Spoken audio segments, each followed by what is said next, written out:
Why do we hate so much?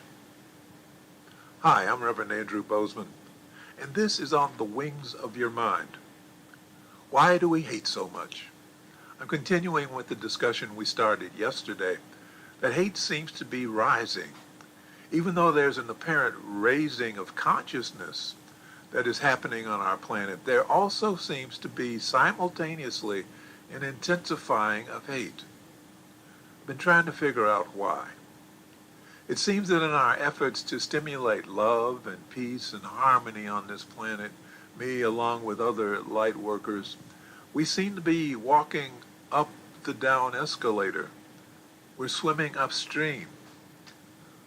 Was this hate always there, this level of hate, and we just didn't see it? I think that's only part of it. Only part. We see it now because of technology, and technology has given us a 24-hour news cycle that's broadcasting from around the world. Our telephones are high-quality video recorders, and because they're portable and they're always available in our hands, we can now record every act or expression of hate that may have gone unnoticed before. But now, no, it's being recorded and it's being posted on the internet for the world to see. And if it gets enough clicks, then the major media picks it up and broadcasts it to a world waiting to see whatever they can in terms of negative stuff. So is it really the answer, the expression of hate, that hasn't increased in our awareness? That hasn't increased, but our awareness has increased? Much as I'd like to take comfort in that possibility, I'm afraid that there's more to it than that. Please click on the thumbs up button below, and if you haven't already done so, please choose to subscribe. Remember, I would love to hear your thoughts, your questions, your comments, your suggestions. So if you're viewing this live on YouTube, then the comment section or the chat box is on the right side of the screen. If you're viewing it live on Facebook, then the chat box can be below the screen or to the left or to the right. I'm not sure. It varies depending on what time of day it is.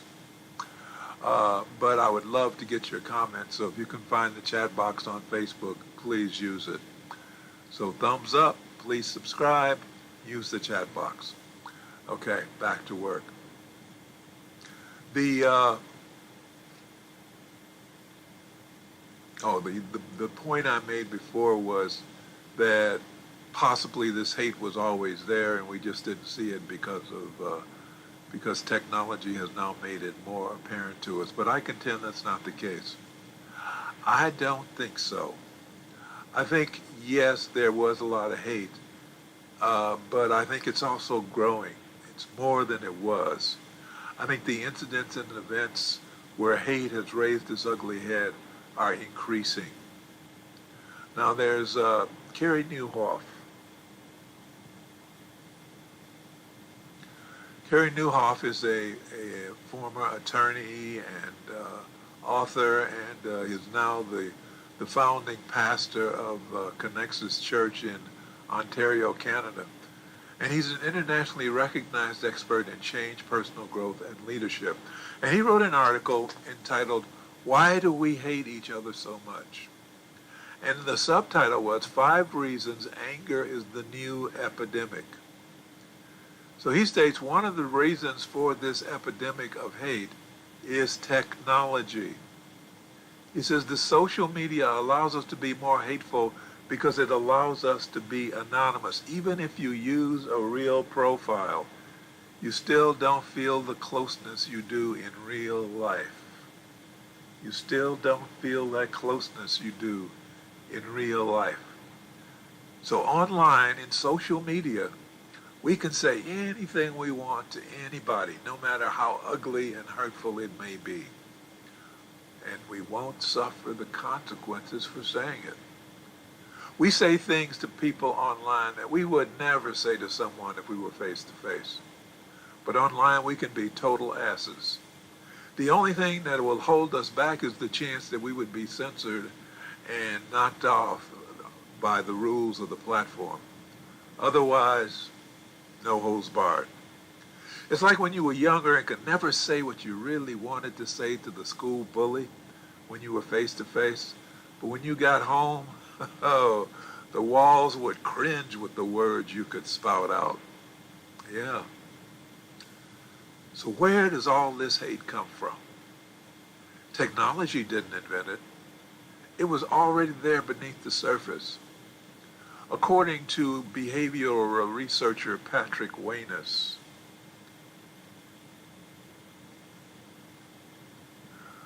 we live in a world composed of in-groups and out-groups.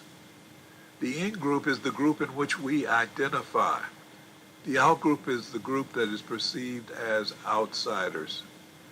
And Patrick says that hatred is driven by two emotions, love and aggression. We love the in-group, but feel aggression towards the out-group because the out-group are perceived as outsiders.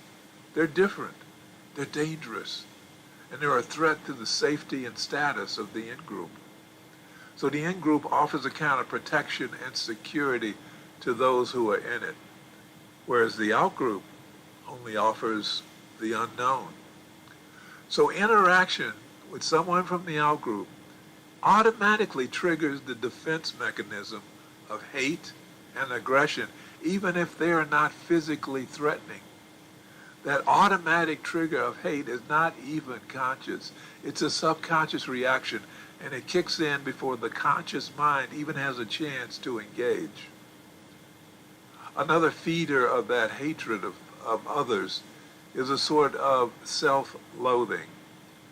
According to clinical psychologist Dana Herron, the things people hate about others are the things that they fear within themselves. The things people hate about others are the things that they fear within themselves. I can remember when I was in my early teens, I was really disgusted by the older boys who were always talking about girls' bodies. I would find dark, angry energy rising up in my chest when the older boys I was hanging out with would discuss the physical attributes of every female that walked past us. I thought they were being ignorant, animalistic, and disrespectful of the females that they were discussing.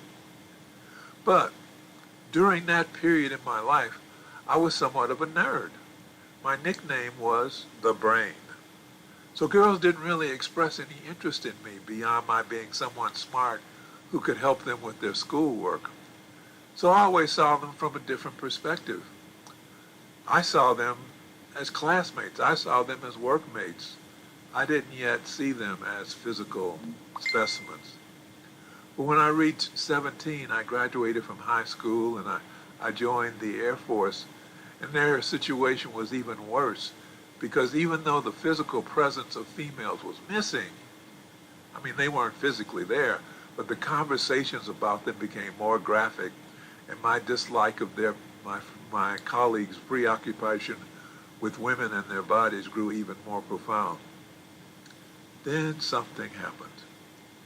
Suddenly I began to find myself viewing women based on their physical attributes.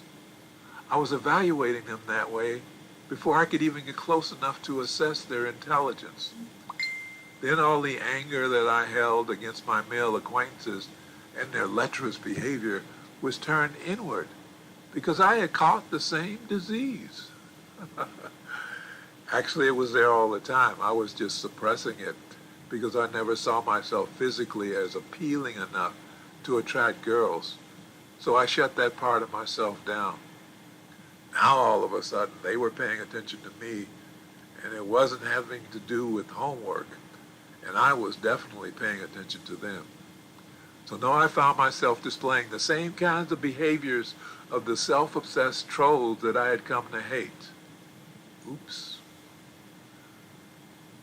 Another source of hate can rise from what I call envy. Envy is a sense of disenchantment or resentful longing aroused by someone else's attributes, their successes or their possessions. The high school nerd will often hate the popular quarterback. The underperforming salesman will hate the top salesman who is always exceeding quotas and getting all the attention. Sometimes those feelings will lead to overt action against the person who is hated. For instance, there are theories that envy was one of the factors in the massacre of Rosewood, Florida in 1923. Now, Rosewood was a prosperous African-American community in eastern Florida. The residents of Rosewood were generally financially better off than their surrounding white neighbors. So when a white woman claimed to have been assaulted by an African-American drifter who wasn't even a member of the town, the white community reacted violently. In a horrific overreaction to the alleged crime, literally hundreds of angry white men from surrounding towns attacked Rosewood and burned it to the ground. Then they went hunting in the woods to find any African Americans who might have escaped their initial onslaught, and they shot anyone that they were able to find. But that was from envy. They were being pushed by envy because they didn't have what the people in Rosewood had. And according to the psychologist Bernard Goldman, who wrote in the book Overcoming Destructive Anger, Strategies That Work, he said acts of hate are attempts to distract oneself from feelings such as helplessness, powerlessness, injustice, inadequacy, and shame. Hate is grounded in some sense of perceived threat. It's an attitude that can give rise to hostility and aggression towards individuals or groups. Like much of anger, it is a reaction to and a distraction from some form of inner pain. And there's your key. Some form of inner pain. Again, today's technology is a factor. For instance, with all the controversy surrounding the COVID-19 virus and where it originated, major media, social media, and other online platforms have stimulated those who feel hopeless, inadequate, and powerless. And in turn, they strike out and physically assault Asian Americans. Asian Americans who have nothing to do with creating or spreading the virus. But since those attackers feel powerless to do anything of significance, they choose to assault those who are often defenseless. A lot of old ladies and old men getting attacked. So basically, hatred is an expression of pain, inner pain, an inner sense of inadequacy, and it's a growing problem. That pain overrides rational thinking. That pain, any attempts to cope with that gnawing sense of inadequacy or that awful sense of insignificance fail because the pain is so bad. Unfortunately, hiding out in the world of online trolls only gives momentary relief from the pain. Treating others badly doesn't heal the inner wounds. Those actions only create the need for more of the same. Just like the high you get from a drug only lasts a little while before the need is back, so too does that need for hurting somebody, for doing something hateful. So what can be done about making that hate go away? Let's talk about it tomorrow. I look forward to seeing you then. In the meantime, let's close with prayer. Thank you, Infinite Intelligence, for bringing all of us together in this life so that we may become spiritual warriors and join in the work that we have come here to do. Thank you, Infinite Intelligence, for bringing us into this space of awareness and a deeper understanding of ourselves and our relationship to life and infinite intelligence. Thank you for showing us who we really are. We open our minds and hearts to the truth of our being. We are the children of God. We are individualized expression of infinite intelligence. And because we are part of the greater whole, we are beginning to understand our value to the continuity of life on this planet. As we become channels of your power, infinite intelligence, we can feel your presence within ourselves and within our lives more and more. We know that if we feel your presence within our lives every day, we will rise because we are no longer cut off from you by being immersed in the darkness of fear, anger, and the pain of unforgiveness. So we are now restoring our connection through the grace of forgiveness, knowing that as we learn to forgive ourselves for the pain we have caused to ourselves, and as we learn to forgive those who have inflicted pain upon us, our connections will grow stronger, and our lives will grow happier, healthier, and more prosperous. And for this we are truly grateful. As above, so below. As within, so without. And so it is. Amen. So thank you. Thank you for watching. Please remember to click on the thumbs up button below, and if you haven't already done so, please choose to subscribe. I look forward to seeing your comments or thoughts or suggestions if you would use the comment section below the video.